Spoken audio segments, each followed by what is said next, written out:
What types of responses might parents expect to see in children who have been exposed to violence?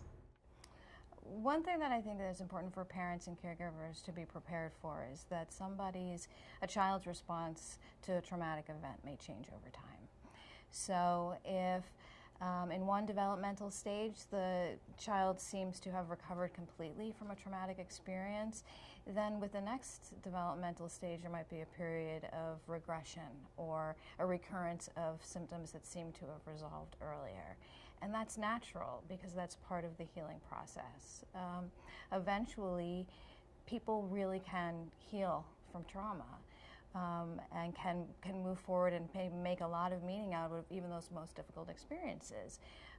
But it's a bumpy road. It's sometimes circuitous. Sometimes you find yourself backpedaling or backsliding, and that can be very discouraging to caregivers. But that should not have them coming away with the feeling that their child is never going to be well.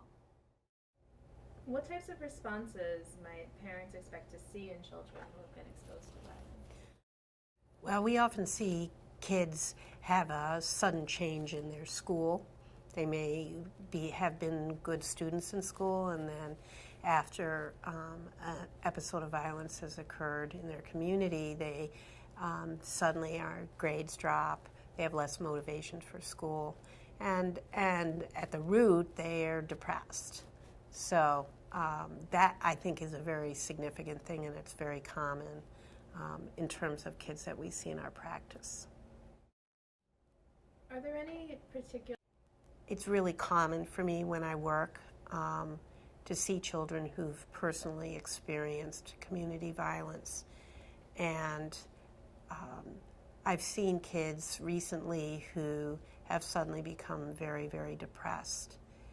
And they begin to think about death all the time and withdraw from school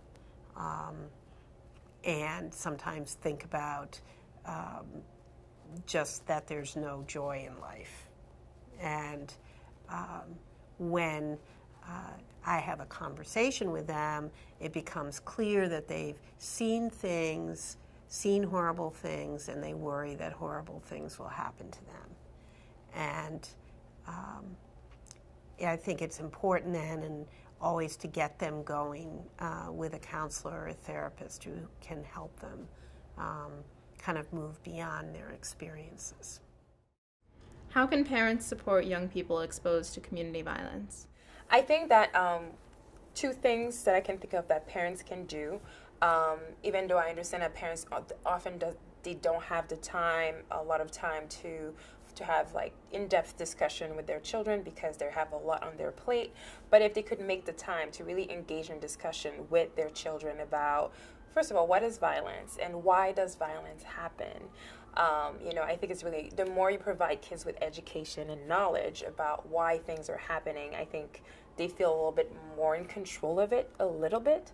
And I think the other piece is to brainstorm with your child, different ways that they can keep safe or feel safer in their environment, in the home, but also outside the home as much as they can. I mean, understanding, of course, that there's a lot of things that are beyond their control, but at least if they have the plan of like, okay, this is what we're going to do from now on to ensure that you're safe or to ensure that you don't run into certain things that could make your, let's say, trip from school to home unsafe.